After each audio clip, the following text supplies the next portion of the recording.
Hello and welcome to this special cross-production between Channel 51 News, myself Jason Olborn here in Australia, and Josh Bernstein of the Josh Bernstein Uncensored or jbushow.substack.com. Josh, welcome back. Happy Wednesday for you and Thursday for me.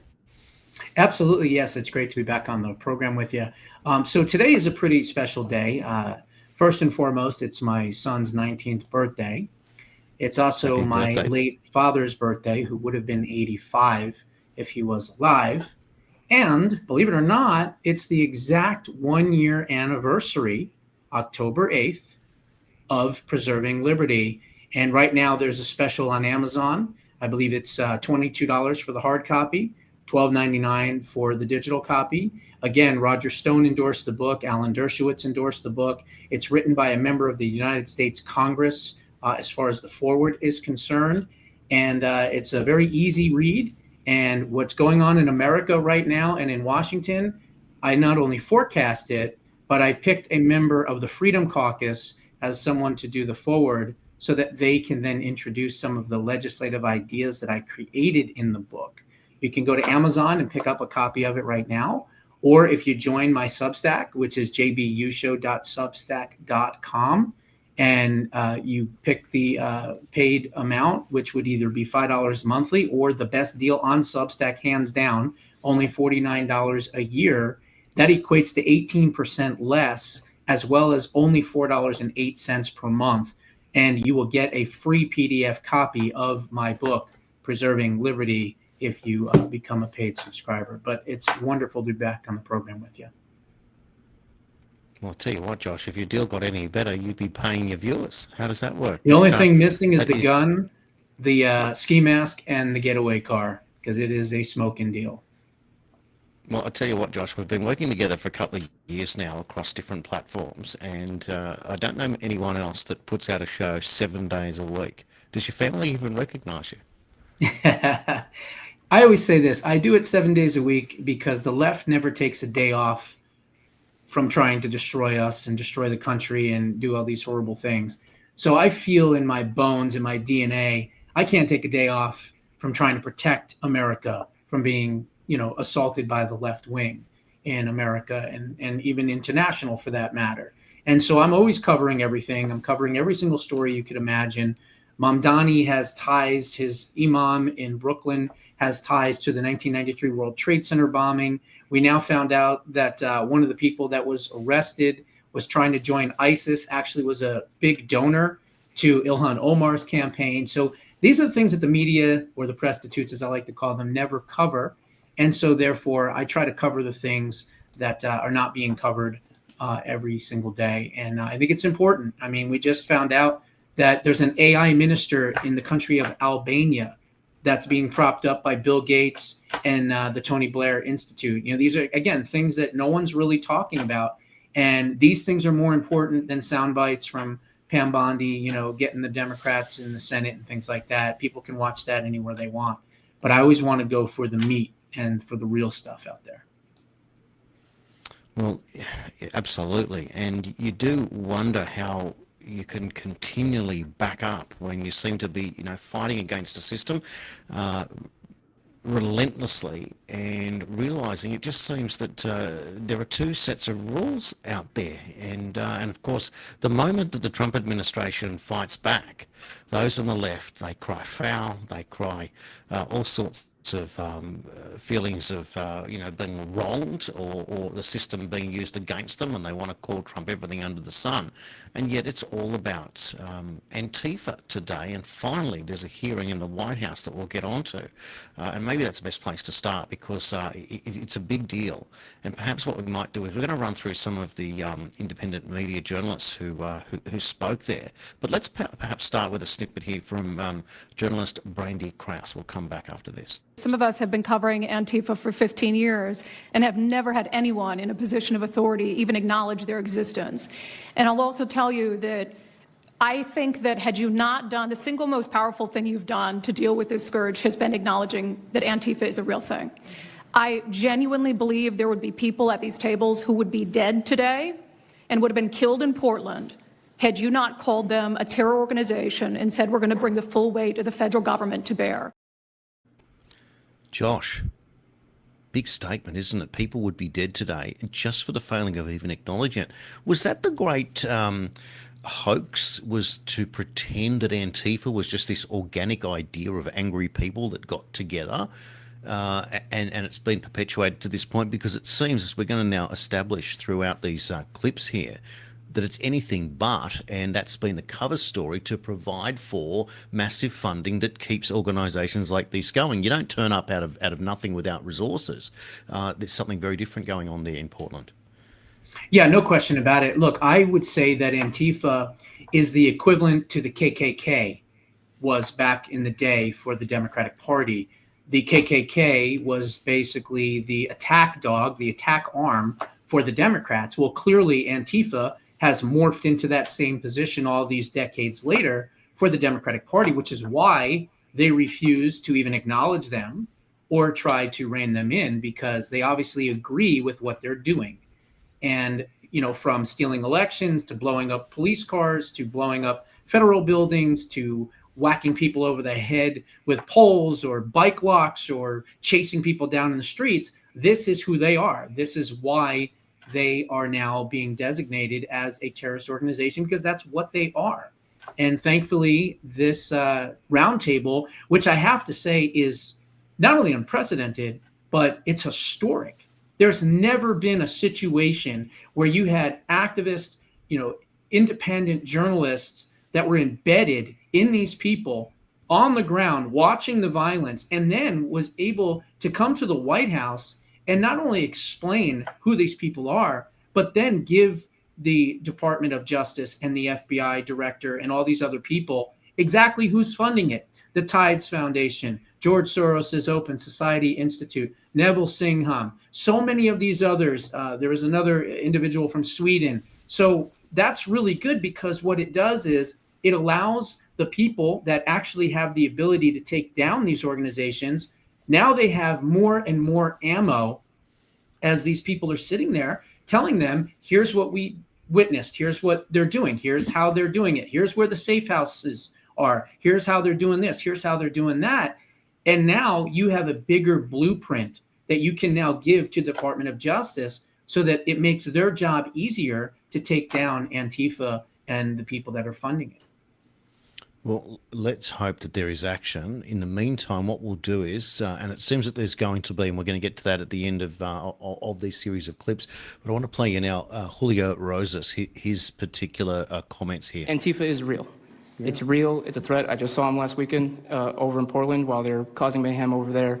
And the reason why there's such a big problem is because we have Democrats and a lot of people in the mainstream media refusing to acknowledge that they even exist, right? So how can we as a country begin to address it if we have large swaths of, you know, these people who are supposedly decision makers and, you know, people who are supposed to inform, they don't want to say that it exists. You know, because the common argument is like, well, they're not a real organization because there's no national leadership, they don't have a national headquarters, so how can law enforcement go after a group that doesn't exist like that? It was what, well, yeah, law enforcement goes after criminal groups that organize to rob banks or do smash and grabs. They don't have a registered LLC. They don't have official membership cards. They don't have, you know, a business address. But law enforcement still goes after them because they're working as a group. These people don't just show up, you know, randomly at the same time to do the same thing, dressed in a very similar fashion, espousing the same ideology. And they say, well, it's an ideology. It's like, well, yes, it's an ideology because there's people alive, present, that believe in it, and they're acting on it. Well, he's not holding back, and this is very, very promising. And we're going to get into some more clips in a moment. But very, very real, Josh. This is a very different thing. You feel like that your government has gaslighted the people of the United States by pretending, like Biden. Remember in that debate when he said, oh, there's no such thing as Antifa? What was that all about?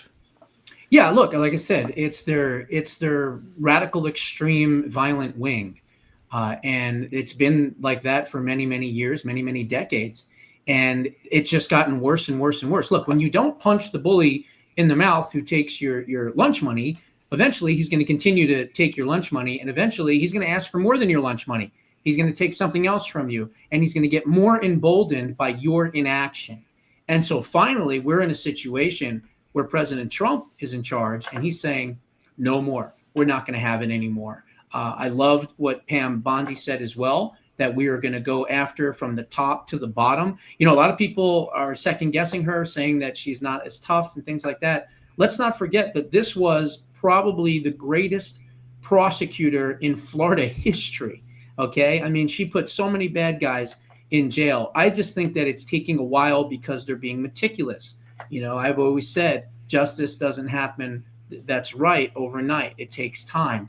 And so Kash Patel seems to be doing a good job as well. But, one thing that's different is we're not treating them the way they treated us. And I know everyone wants the perp walk at 6 a.m. like they did to Roger Stone, who, by the way, also endorsed my book, and so many others that they grabbed in the middle of the night and things like that and scared their children.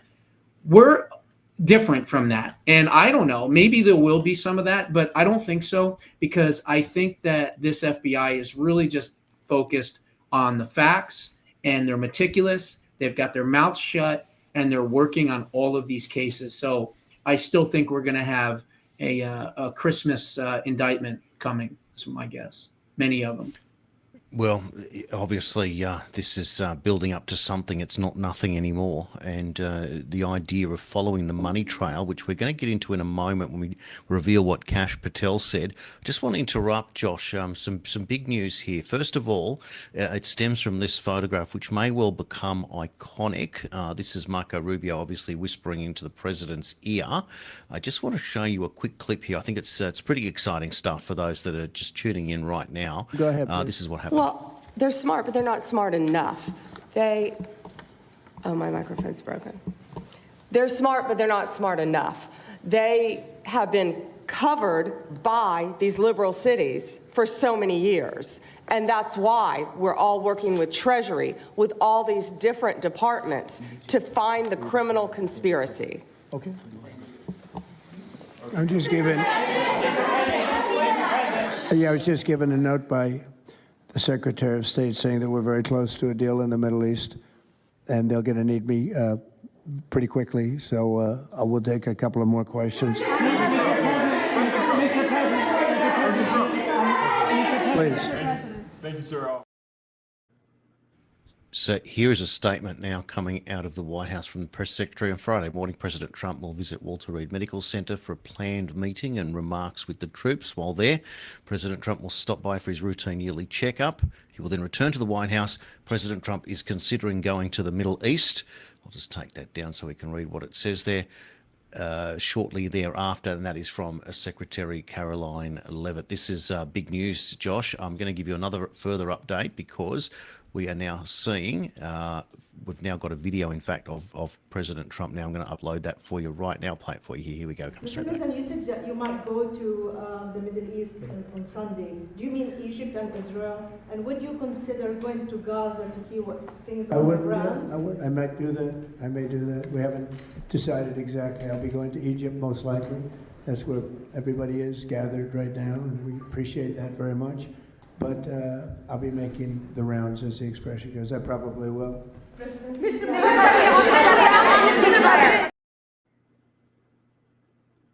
We go, Josh, in potentially one of the biggest stories of the decade, the holding to account of Antifa. We are then seeing an even bigger story with a potential peace deal out of Gaza and Israel, with President Trump saying that as early as Friday, he's expected to fly to Egypt. Josh, this is certainly historic. Well, I may shock you and perhaps the audience. When I see a Secretary of State or an important figure whisper into a president's ear, I immediately think it's something that's not good. If we remember, Andy Card is whispering into George W. Bush's ear when they hit the towers on 9/11. So I am a little skeptical that it was indeed what they're discussing.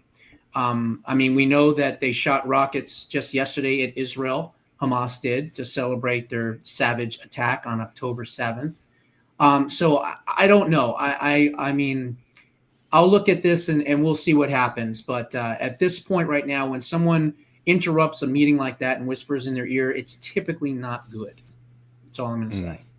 And that's certainly fair enough. My perspective, putting on my rose-coloured glasses as usual, I do wonder with the imminent announcement of a deal and deadlines reached that for the political theatre, I say perhaps the president said, Marco, if you get that deal, you interrupt no matter what, because this is more important for international peace. So isn't it funny though? That's a that, Josh, possibility. Yeah, but that's a isn't it nice possibility though too. that both of us, like all of us, wanting a peace deal one way or another, and being able to present based on years of experience two different sides of the story, hopefully reaching the same point. And I think that's the best part of our reporting here, is that we don't have to agree on everything, which is one of the trademarks of Channel 51 and my former partnership. But at the same time, as long as it gets to a peace deal, who cares how you get there, so to speak, because then you can move on at long last, and one way or another. And if it's not that, and if it's something else that's horrific, then at the very least it is President Trump in the White House rather than anyone else who'll be able to at least continue to seek the peace that everyone is after. Yeah, I would just think that even if it was a positive message that there was going to be, an imminent peace deal, I think you can still wait until after the press conference is over. Typically, when they interrupt something like that, it's usually for something serious. And again, I'm just going by precedent. I'm going by history. I'm not saying that it's not that, but call me skeptical a little bit. So. Well, you're certainly allowed to be after what we've seen over the last, goodness me, 10 years or so. Extraordinary. Now, let's move on, because I want to continue on our coverage of Antifa. Here is journalist Andy Ngo, who better than anyone would know if Antifa were real or not. This is his experience. And I was assigned to cover the election night demonstrations. Well, the elections night protests turned to riots, 3 days of violent rioting in Portland, and it was the first time that I saw groups dressed in black with their faces covered. This was 4 years before COVID. Some of them were waving the black flag of anarchism, some the red flag of Marxism, and within seconds they would ravage one street to another, to another, to another. And the next day, I would read the legacy media, which I still read at that time and looked forward to, and I looked up to those journalists, and I was really shocked to see that the narrative was that these, in my view, anti-democratic political violence was legitimate acts of protest because people were concerned about racism or all these other lies. And so for the next 4 years, I just continued going out with my video camera. I thought, look, people can ignore what I write because of spin, but videos can quite speak for themselves. And in 2019, it led to me nearly losing my life. I was covering another Antifa protest turned riot. At that point, had been routine in Portland. And then I was ambushed in a mob beating. And I had never been in a fight. I didn't even realize that I was being assaulted until seconds in. And the punches came from everywhere on my head and my face, and I was bleeding out of my eyes and ears. And then they threw all the drinks in my eyes to humiliate me further and to laugh at me. And I was rushed to the hospital in an ambulance and CT scan, and I had subarachnoid hemorrhage, which is bleeding in the brain. I nearly died. And after surviving that, the reporting that I saw in liberal media it seemed to suggest that I had deserved it because they branded me far right. And some even went so far as to suggest that I maybe faked my injuries. A BuzzFeed reporter asked for my medical records, which I did provide, but this felt so, it's like because I didn't die in that attack, there was another round of people who wanted to finish me off. It's unbelievable, isn't it? It is unbelievable. If the shoe was on the other foot, if Andy Ngo was from the Democrats, you can imagine a very different response, Josh. Yeah, they'd probably have statues all over every single city by now. But look, Andy is extremely brave, number one. He's determined, number two. He's an absolute patriot, number three. And quite frankly, number four, he really kind of doesn't fit the quote unquote conservative model in one sense, because he is, as far as I know, I believe he is gay. And so here they have Antifa, which supposedly supports homosexuals and supports gay rights and things like that. And because there's a different train of thought and the fact that he believes in freedom and liberty and prosperity, they don't. And clearly they came after him and beat him up and everything else. And it's just horrific. My thoughts and prayers go out to him, his safety. I hope that he continues his important work. And he's truly an American hero. He really, truly is, as they all were on that stage. I mean, the poor gal that was hit in the face and has a black eye, and so many others that, risk their lives on a daily basis, telling the truth and speaking the truth. And there's danger in that, but, we must continue to do it. Well, let's play for one more. Katie Davis-Court, who also works for Post Millennial. We'll get her thoughts, and then we're going to run through the officials, Kash Patel, a little bit of Pam Bondi, and the president himself. Let's take a look at Katie Davis-Court now. I'm an investigative journalist from Seattle. I work for the Post Millennial alongside Andy No and Jack Posobiec. I have been infiltrating Antifa cells in Seattle and Portland for the past decade. I know their inner workings, and Antifa uses extreme political violence to crush the civil rights of their political enemies and believes that violence is justified by any means necessary. But today, I want to focus on what is happening in Portland at the ICE facility. I've been covering this for the past 4 months, and this is a call out to corporate media who has completely ignored this story or has falsely reported on it. This is nothing short other than a sustained attack on the United States, which is being supported by Democratic elected officials. The Portland Police Bureau has completely abandoned several blocks outside the ICE facility, giving away their jurisdiction to a terrorist group who has spent the past 4 months harassing, assaulting, and intimidating anyone they perceive to be against their cause. Not only have federal agents been relentlessly assaulted for more than 100 consecutive days, black-clad anarchist militants concealing their identities behind black facial coverings have been assaulting reporters just for trying to cover their crimes. Today, I am sitting here with a black eye and a concussion after being violently hit in the face with a metal pole while reporting outside the ICE facility just this past week. After the attack, I immediately went to three Portland police officers who refused to detain the suspect. I took the time to chase down the suspect in the streets, had her held for 35 minutes. I was waiting for Portland police to come, and they never came. Wow. How does that even work? I'll tell you how it works. Kotek, the governor, the mayor, as well, and the chief of police are all in on it. They are telling these officers to stand down. They're basically all leftists, obviously. I mean, we just saw Kotek marching, in an Antifa rally, basically, the other day. So they're part of the problem. And honestly, I would like to see the Department of Justice and the FBI arrest the governor, arrest the mayor, arrest the chief of police for not only just dereliction of duty, but incitement to violence. They're allowing this violence to continue. That is a felony. The three of them should be arrested and they should be indicted.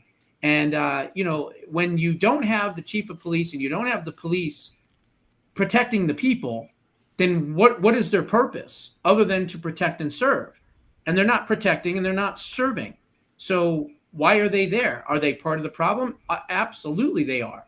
They're no different than Antifa as far as I'm concerned. If you're going to sit there and allow these anarchists, these radical extremists, Marxists, whatever you want to call them, to sit there and cause this type of violence and hit people and kill people and blow things up, and your job as a police officer is to defend the public, and you refuse to do that, then you are no different and you are no better than Antifa. You should be arrested and indicted as well. Well said. Well, let's hear now from FBI Director Kash Patel. Mr. President, the American people gave you a sweeping mandate in your victory in this election cycle, and they demanded safety and security for our citizens. And your administration, with your leadership, has provided us with the resources that we need, which is a whole of government approach to go after criminals absolutely everywhere, not just outside of this country, but within this country. And that takes a whole of government approach. The interagency seated up here with the Department of Homeland Security, our Attorney General, our Deputy Attorney General, and your White House staffers, and including Stephen Miller's leadership, has allowed us to go out there and map out these networks. What we are doing at the FBI is simple. It does not require rocket science. We are following the money. Money never lies. And that's what it's going to take to bring down this network of organized criminal thugs, gangbangers, and yes, domestic terrorists, because that's what they are. They are harming everyday citizens in every single one of our communities. And the folks you see here on the right and left, they're some of the bravest men and women we have today. They're reporting the stories live time because the mainstream media won't cover it. They're putting their lives on the line. They're standing up for the flag. The least we can do is stand up for them. So you have my thanks. I read more of your stories than I do theirs because you guys are putting out the truth. And we deserve a country where you are protected as equally as they are. We, in this FBI, will go after with the criminals with a vengeance. We will not rest until we find every single seed, money, donor, organization, and funding mechanism that we have. And I want to echo the Secretary's comments on Scott Bessent, who's allowing us to map out these networks through their financial criminal activities, which has been going on for decades. And I would like to remind the American public, they built this disease temple of corruption over decades. And in 8 short months, Mr. President, you have crippled their foundation because of your leadership here, because of the interagency, because of people like Deputy Attorney General Blanche, and because of Attorney General Pam Bondi's fearless leadership to go after criminals wherever they are. They will not be able to hide. They were able to hide and conspire with prior administrations, and we are exposing their corruption from within. And we will go to every single city in this country under Operation Summer Heat and the other operations we are doing at the FBI to bring these criminals to justice. We will arrest every single one of them from whatever perch you sit in, private or public, no matter how your goal or your ambition is. It will be crushed by the Constitution because the American people deserve law and order, and that's what we're going to give you. Amen. Not much you can add to that. I love Kash. I think he's a phenomenal choice as FBI director. He wrote the book, Government Gangsters. I mean, he knows if there's anybody as an FBI director that knows everything about the deep state and about how these criminals operated, it was clearly him. And of course, Bongino as his assistant, and of course, Pam Bondi. They're all doing a fantastic job. But going after and taking down Antifa and the people that are funding them, that is paramount in this country, because we're going to have a midterm election coming up. And who knows what they're capable of? Who knows how dangerous they will make things at polling locations and polling stations? You know, what if they're standing there, as we saw in for Barack Obama, you had the Black Panther Party standing there armed, intimidating people when they were trying to vote. And we saw that, you know, many, many times over. Then, of course, we saw in 2020 putting pizza boxes over the windows and you know, intimidating all of the Republican poll watchers, chasing them out of the building, doing all these horrific things. And it's amazing because every single time the Department of Justice in the Otto Penn administration said that they were, quote, bringing in the Department of Justice into the swing states to, quote, make sure that the vote is okay, they were helping to steal the elections, okay? That's the difference. Now we're going to have a Department of Justice that's actually going to watch the polls. We're going to make sure that the parking lots are not dropping people off by the boatloads and coming in to vote illegally. But honestly, President Trump and the administration, they need to get election integrity done, because if you're going to dismantle and take out this entire domestic terrorist organization, you damn well better be able to keep people from stealing the elections, because if you don't and they gain back power, the wrath and retribution is going to be 100-fold. Oh, absolutely. Now, I spoke to filmmaker Igor Lopatnok last week. Now, Igor has made multiple films with Oliver Stone, and we got onto the subject of Antifa. What I'm going to do is I'm going to upload this clip now. It'll probably just jump on and play. Let me bring it in. It's very important to clarify exactly what you said and his perspective. I think it's important because you get that cross-pollination of understanding. Here it is for those that haven't seen it.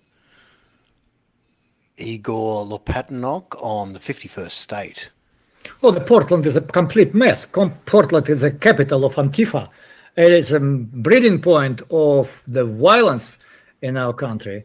Violence, what we can project in a way of more like a Marxism or Trotskyism, exporting revolution and impending revolution on top of the people will. No, you don't want to be revolutionary. Okay, let's burn your house or your car, and you will be much more relaxed. You will be much more willing to changes. So that's how bad that people motivation. But that people believe the mass is inert. They need to be injected with a good enough amount of violence and a terror in a way of misbehaving on the streets. That's the best way. Harassing people, doing that, the burning the cars, etc., etc. We see that. The only one problem for United States to stop it, it's a will to prosecute people who financing all of this shit. And who financing this shit? It's very interesting. I speak yesterday to one of very man whom I respect, the Matt Gaetz, who was one of member of commission to investigate Joe Biden criminal affairs, the criminal family, criminal gang, and what they did to my country. And we speak about this, what I tell him, and he was surprised that I find out during my films that's exactly the same people who ignite the war in Ukraine, they're responsible for conspiracy against President Trump. Exactly same people. One of biggest kind of bifurcation point in this, that's a very famous George Soros and his family business of meddling into the worldwide affairs. So nobody elect that guy to be to representing the will of people. Nobody give him permission to decide who gonna live, who gonna die. But he's doing this, and that's what's bad with that. That's he's already practically on a deathbed, but he's still, through his son, that's he's still implementing his will.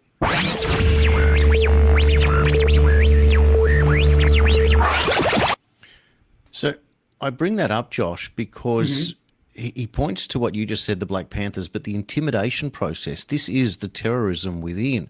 And he points to the funding, which is points directly at George Soros. And it leads to where we're heading in all of this is potentially RICO charges now. This is what becomes fascinating. So to race through, I'll just give you a glimpse. I won't run the full clip on Pam Bondi, but just to get the punchline, then we'll run to Trump, and then we'll conclude this story, because I still want to get on to James Comey, and we're going to run out of time. But let's keep going. Here is a bit of what Bondi said earlier. As you made clear, Antifa is a domestic left-wing terrorist organization. We've seen them on video for years because they wanted to be seen and they got away with it.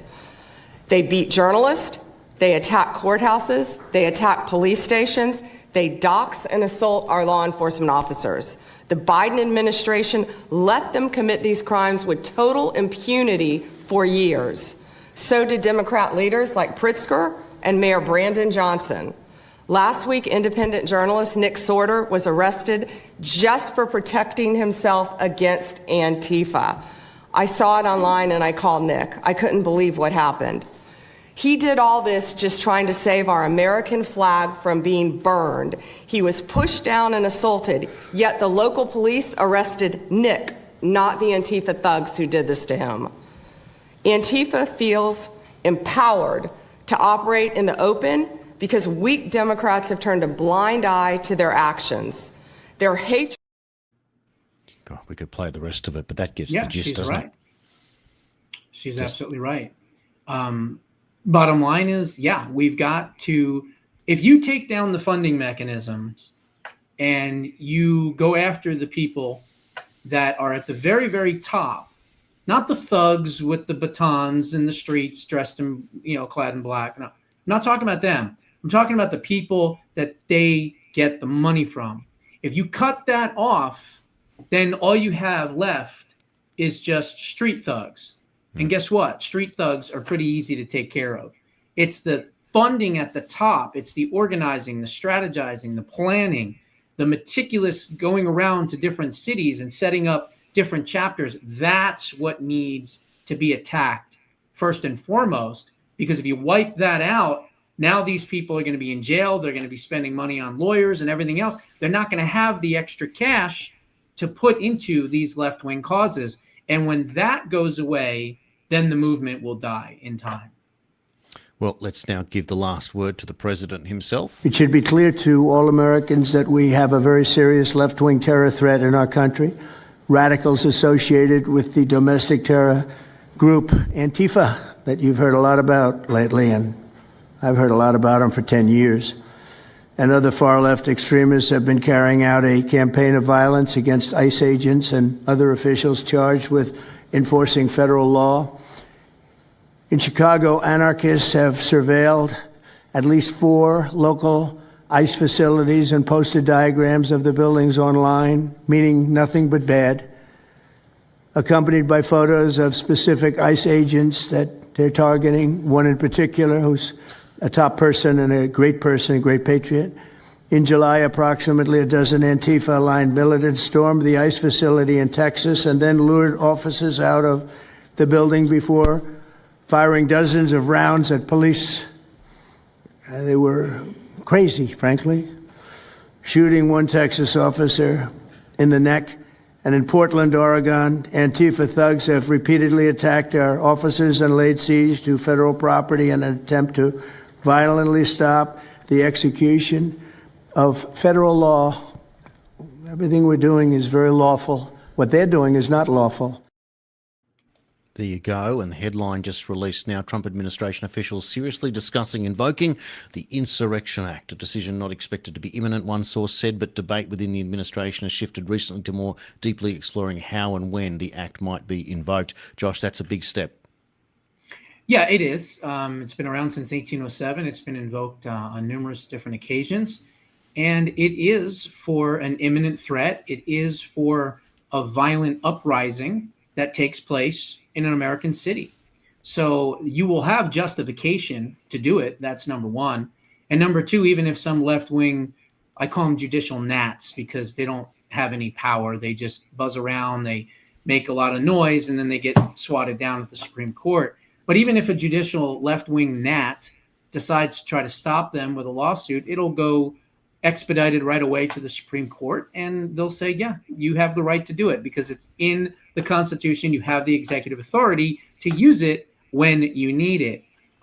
Is it a big step? Not necessarily, not with what we're dealing with.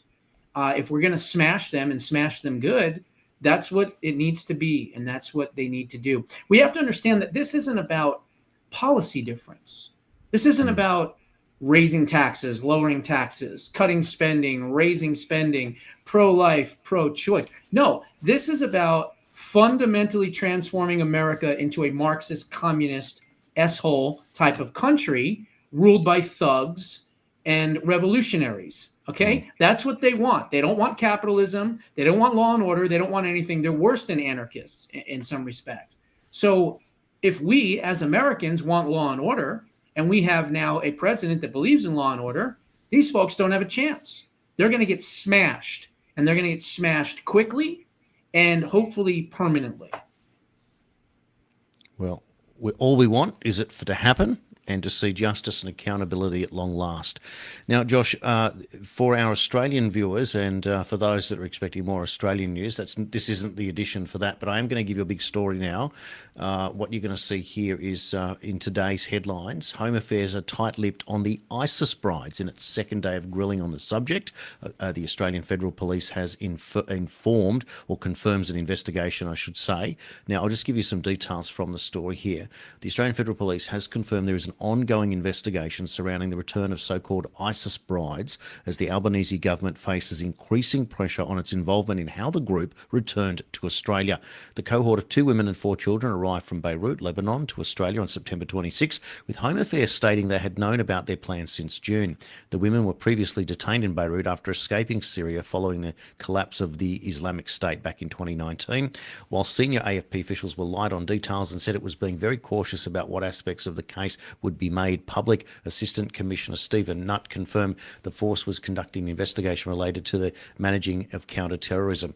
Now, Josh, what I want to do to just give some coverage here is that there's a fellow from a page called Two Worlds Collide, very good analyst, and he's normally completely straight down the line, provides really cutting analysis. And in this one, he even explains why he is becoming a little bit, let's say, emotional, but I think it's well worth a look. Let's play it for you now. We'll come back. All right, remember when the government told us that the ISIS brides weren't coming back into Australia? The moron Tony Burke said it wasn't true, and then Albo called it inaccurate. Well, they're here, and that means one thing. Our government looked Australians directly in the eye and flat out lied. These aren't just tourists. ISIS are responsible for mass murder of Christians, gays, women and children, beheading them, burning them, burying them alive. Now, these ISIS brides that want to come back into Australia, you know what places like the UK, even the UK, right?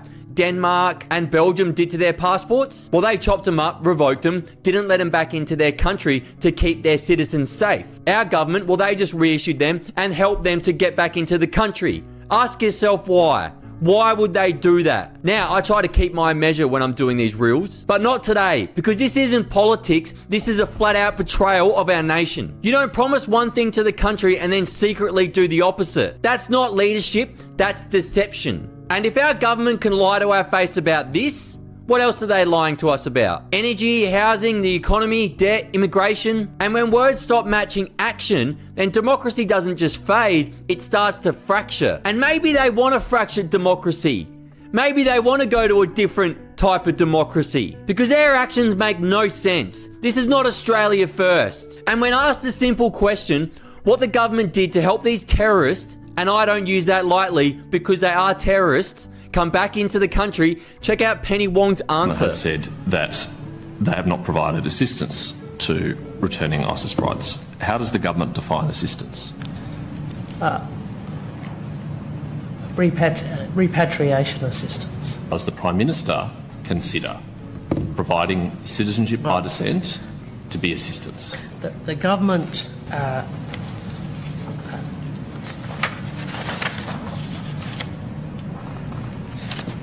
So it is not assisting someone to return to Australia to provide them with the documents they need to enter Australia? Penny Wong couldn't even answer. This is a foreign minister of Australia. She is a complete, pathetic and utter moron. Look at her stumble through basic accountability like it's an option. And this lady takes a seat at the table for us on the world stage. This is straight up embarrassing. And while ordinary Australians can't even put food on the table, but the government can fly ISIS terrorist families back home, that's not compassion, that is insanity. And people are fed up. It's not even hate anymore, it's just exhaustion. When those in power stop listening, frustration becomes the only voice left. No one's asking for perfection. We just want a bit of honesty. And we're getting to a point now where you can't rebuild what you keep breaking. What's your thoughts? Certainly gives it Pretty smart young straight man. from, yeah, straight from the heart. Very, very cutting analysis and obvious. But you just saw the equivalent of your Marco Rubio there not answer very simple questions from the opposition Home Affairs Minister there, James Patterson, who just for extra updates is the fellow that replaced Andrew Hastie, who stood down from that role and moved to the backbench, and he's tipped to be potentially a future leader of the party. Andrew Hastie, that was James Patterson. But I tell you what, it made Penny Wong look like an absolute fool. But you can see why Australians are just frustrated. That on top of the Safety Commissioner, she's now forced an order that's taken down any coverage of that poor Ukrainian girl Irina who was murdered. You're not allowed to play that clip now on Australian social media. I got a note the other day that one of my stories in a news story from however long ago that happened has now been censored. So of course the great big AI can see everything, and there you go. It's just a crazy world. But this government in Australia will not stop piling on at this point, and it's like they serve everyone but the Australian people. Yeah, the clip that you showed of the Chinese, I'm assuming Miss Wong, foreign minister, whatever she was, reminds me of the African American person who was talking to Senator Josh Hawley, and Josh Hawley simply asked him, "What does a two-spirit mean?" And the same thing, he was fumbling around, he was, fighting back with accusations against Josh Hawley. He had no idea, and it sounds like Wong had no idea either. So in other words, they come up with these policies and these different things, and then when they're questioned on it, they don't even have the ability to articulate what they're talking about. And we see this over and over. I thought it was just here in America, but apparently not. It's in Australia as well. As far as ISIS is concerned, President Trump wiped them out back in 2019. He talks about it all the time, Raising Cain, 2 weeks, whatever. But it seems as though they have resurfaced. And it's like a cockroach. You kill the cockroaches, but if you leave the eggs are going to go somewhere else, and then they're going to migrate to another location, in this case, unfortunately, Australia. And when you have a weak, pathetic government, as Australia's government clearly is, unfortunately, you're going to allow these criminal elements back in for whatever reason. I don't know, left-wing ideology, because you believe in open borders, because you don't believe in the sanctity of the life of your citizens, and you don't care who gets killed, because maybe you're getting paid by NGOs that are international NGOs that are bringing these people in. Who knows? But what you need in Australia is you need something similar to an ICE, where they go in and they go guns a-blazing and take these people out of some of these suburbs and these different areas in Australia. That's what we're doing in America. We're going into Chicago. We're going to go into Louisiana. We're going into Memphis. We're already there in those last two. And then I'm hearing from my reports and people close to me here in Arizona that Tucson is next, possibly mid-November. So in other words, we're going to continue to go in and take the crime out of these big cities. Hopefully Australia can follow suit. It is much harder, of course, in Australia, being an island nation, and the way that people arrive here is very, very different. And in actual fact, you've got an opposition shadow minister, Alex Hawke, from the Liberal Party, who would you expect would be pushing back on the Albanese immigration policy that's trebled the intake here. And he's actually supporting it by saying that we bring in skilled people, immigrants from around the world, which of course isn't exactly what's going on at all. But interestingly, that Alex Hawke's seat is out in northwestern Sydney, around the area of Castle Hill, that has a huge Indian population. So you can tell what he's doing is he's appeasing the people in his electorate who he still has the support of, even though that support is dwindling in what was once a very, very safe conservative Christian Bible Belt seat is changing rapidly over there. So you can see how this man, you could always tell, playing for his own interests there. Now, I just want to make the point, Josh, because we've gone over time as we always do, but here in Australia, it's very, very important at this stage to realise that whilst you might think that we are weak in numbers in what we call our third party or our Senate party movement here, even though we felt like that we've had millions of people turning up to events and 1 million people in Canberra and all this, which gives you a genuine representation of the dissent against the government.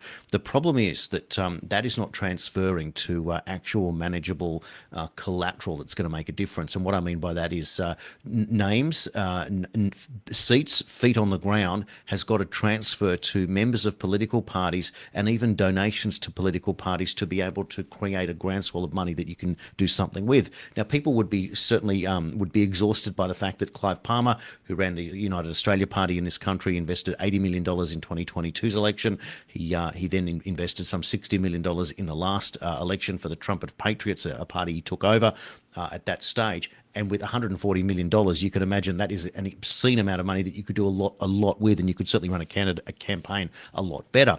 But because Clive's run that, it kind of tells people that there's an exhaustion and that money doesn't actually buy success. Well, money badly spent doesn't buy success, but being able to do it in another way.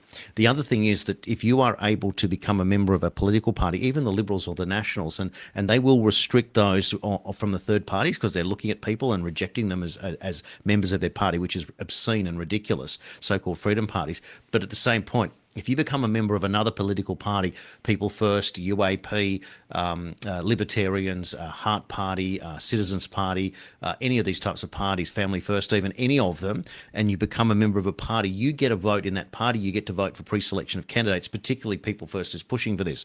The other important thing is that there is a drive for, at long last, a merge, which is a big deal, to merge these third parties together, which is wonderful. And if these third parties can merge together and the membership of these parties starts to build, and let's say each party has 5,000 members, you combine, you've got 20,000, you keep adding more people, so soon you've got 50,000, and then you get to 100,000 members. 100,000 members at $100 a year is $10 million. 100,000 members is more than the Nationals and the Liberals have together. So when that time comes, that if there's ever a pathway to do it, and let's say the Liberal Party splits and the right people get ahead and all the people, their idealistic values, they start to come together and they see that there's a real way here, that's when you're going to be able to get to a way that you can challenge this Labor Party behemoth, which is only working because we're so fractured.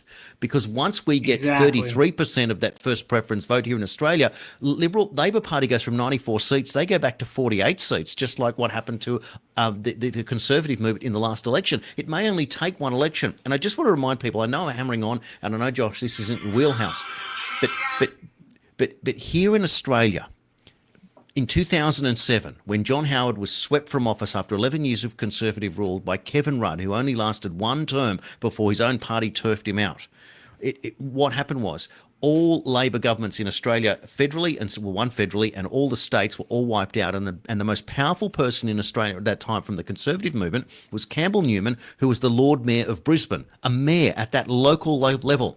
Here's the point. Within a few years, Campbell Newman from outside the Queensland Parliament became the leader of the party, and they won in a landslide, and they won 78 of 89 seats in the Queensland Parliament, a parliament that does not have an upper house. So in other words, they had a complete mandate to do whatever they want. Ironically, Campbell Newman went very hard on doing a lot of things to reform Queensland, and within 4 years he was replaced by Labor's Anastasia Palaszczuk, and the rest is history. But my point is, it doesn't take 10 years to create a revolution if you get your ducks and eggs in a row. So for those people watching this, please understand, and I'm going to talk about this ad nauseum. I'm actually going to write a chapter in my upcoming book, Josh, that I'm working on how we merge the parties and the plan that we can actually save Australia. But it takes elbow grease. It takes those feet on the ground going to rallies and holding signs and getting angry and protesting and all the theatre to translate that to joining a political party, paying a $50 or $100 to join that particular party, and actually going to branch meetings, voting on pre-selections and voting on policy. Because at the end of the day, politics is the game of 51% defeats 49. You can't sit at home and just hope for the best. You do have to make a difference. But when you make that difference, Josh, everything changes. I'll give you the last word, then I want to do a quick promo of something I've got coming up, and we will conclude today's extended show once again. Well, look, I think first and foremost, what you're doing essentially, and again, not to plug, is you're preserving liberty. You have an issue in your country, and clearly your people, your representatives are not listening to the people, and you have millions of people that feel disenfranchised, which again is one of the reasons why I wrote the book. Hopefully that you had a chance to read it, you can refresh it and go through it, because there's a lot of ways to preserve liberty. There's a lot of ways to do things on a grassroots level. I think what your issue is in Australia is you have too many parties. You have too many fractured parties, which of course then if there's not a coalition agreement of this is who we are, this is what we represent, and if you vote for us, this is what we're going to do, you have too many of that, so it's fractured, it's all over the place. And I think that if you can figure out a way to take these parties, combine them into one, agree on 80 to 85% of everything, and the other 20%, as Reagan would say, I agree with 80%, and that's, the person I want to work with, not the 20% that I don't. And you come to a coalition, and you are strength in numbers. So if you can put that all together, then I think that you would have a formidable party that would then be able to contest and possibly, hopefully, win the next election against these radical globalist leftists. Absolutely, and at the very least, even if all that fails, you can still reach a balance of power in the upper house, which means that you can block legislation that There you will work to harm in the process of being very good opposition before you do get your ducks and eggs in a row there and are able to win government in a subsequent election. Now, Josh, before we go, I just want to mention here, and I'll just go to the wide shot because it's appropriate. As you can see over my left shoulder there, that is an image of 3I Atlas, this interstellar comet. Now, that has fascinated me more than it did you, but it certainly created a conversation. I had the privilege of interviewing Professor Chandra Wickramasinghe, a world-renowned astrobiologist whose success dates way back to the 1960s. He's a man who is an octogenarian, and he is as sharp as he ever was. I interviewed him recently. He's the author of 350 scientific articles and 30 books, Cosmic Origins of Life. Look at all those book titles there. If you have ever wanted to understand what happens off-planet, this man who worked with the late Dr. Fred Hoyle, who's been acknowledged around the world, who has an MBE, a PhD, a Doctor of Science. This is an interview that I am going to upload shortly, and it is one not to be missed. We talk about 3I Atlas, but we then introduce you to something that he worked with for a very long period of time, explains what it's about, cometary panspermia, which basically means that a comet is effectively teeming with life, and the dust that it gives off in its tail eventually permeates the planets around those where it passes, because it passes through the vacuum of space, landing in our atmosphere, and therefore creates a way of introducing microbiology, intergalactic microbiology in this case, otherwise local in terms of solar system for the average comet, and then creates new life, alien life here on Earth. And this is a theory that's become a lot more than that, and I want you to check it out, because effectively, through the credentialism of this man, more accomplished than anyone else, we have an official channel now to legitimately argue for the politics of off-Earth exopolitics, what it means and what it actually does, and therefore, if there is life on these comets, and whichever way that's affecting us or becoming part of us here on Earth, there is an intergalactic community, well short of the idea of space aliens arriving in spaceships, and that could well be what 3I Atlas is, but this is the point.